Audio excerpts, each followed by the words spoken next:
Assalamualaikum teman-teman. Perkenalkan, nama saya Rivia Juni Putri dengan NPM 2008260168. Saya dari Universitas Muhammadiyah Sumatera Utara, Fakultas Kedokteran. Kali ini saya akan membahas mengenai kelistrikan sel. Adapun topik yang kita bahas kali ini yaitu yang pertama, definisi kelistrikan sel. Yang kedua, bagian-bagian sel saraf dan fungsinya. Dan yang ketiga, proses kelistrikan pada sel saraf. Kita masuk ke definisi kelistrikan sel. Kelistrikan sel adalah aliran listrik yang terdapat dalam tubuh yang berperan dalam mengantarkan rangsangan dari otak kepada sel saraf. Tahukah teman-teman, listrik yang terdapat pada tubuh manusia itu disebut dengan biolistrik. Biolistrik merupakan bidang khusus yang mempelajari tentang aliran impuls listrik pada tubuh manusia. Sementara itu, impuls listrik merupakan rangsangan yang melewati sel saraf. Listrik yang terdapat pada manusia berupa ion karena pada dasarnya tubuh manusia mengandung ion positif berupa Ca2+ dan Na+, sedangkan ion negatif pada manusia itu berupa Cl-. Dalam tubuh manusia, proses perpindahan ion ini terjadi pada sel saraf yang mengantarkan impuls saraf menuju ke efektor dengan waktu yang sangat cepat. Listrik yang berperan dalam menghantarkan rangsangan ini. Selanjutnya, kita masuk kepada bagian-bagian sel saraf dan fungsinya. Di sini dapat teman-teman lihat bagian-bagian dari sel saraf. Yang pertama yaitu nukleus. Fungsi utama nukleus adalah sebagai pusat perintah dan juga untuk mengontrol aktivitas sel. Yang kedua itu ada dendrit, penonjolan badan sel yang bercabang dan berbentuk seperti pohon, berfungsi untuk menerima impuls dari sel lain dan meneruskan ke badan sel. Yang ketiga, badan sel.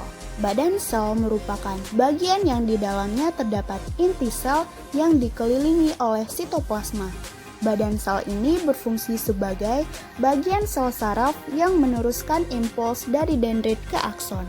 Selanjutnya yaitu ada selubung mielin, berfungsi untuk mempercepat impuls saraf dengan membantu terjadinya loncatan muatan. Bagian ini dihasilkan oleh Schwann yang berupa selubung lemak berlapis-lapis. Selanjutnya yaitu akson. Akson berfungsi untuk meneruskan impuls dari badan sel saraf ke sel saraf lain atau ke sel otot atau ke kelenjar. Akson ini merupakan penonjolan pada badan sel berbentuk panjang dan silindris. Ujung akhir akson dikenal dengan terminal akson. Selanjutnya yaitu ada nodus Ranvier. Nodus Ranvier merupakan daerah terbuka yang tidak terselubung dengan mielin, berfungsi sebagai tempat terjadinya tarik-menarik muatan listrik di dalam membran sel saraf. Selanjutnya, kita masuk kepada proses kelistrikan pada sel saraf. Saat neurotransmitter dilepaskan dari ujung akson suatu sel saraf ke dendrit pada sel saraf lain, maka impuls akan diteruskan ke sel saraf berikutnya. Impuls ini akan membaca ion Na+ yang awalnya terdapat di luar membran akson menjadi masuk ke dalam membran akson. Membran dalam akson menjadi lebih positif saat menerima rangsangan listrik atau impuls. Impuls kemudian akan mengalir atau bergerak di sepanjang membran akson hingga ke ujung akhir sel saraf.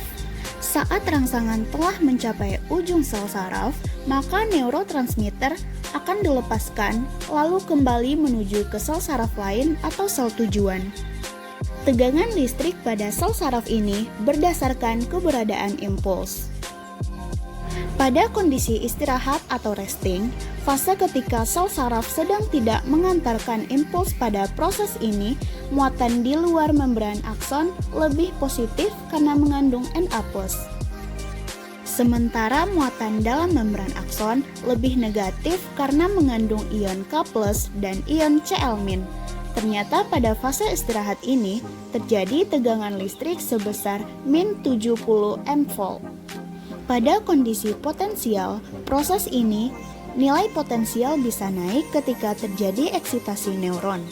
Pada saat kondisi ini, terdapat impuls menyebabkan pergerakan ion.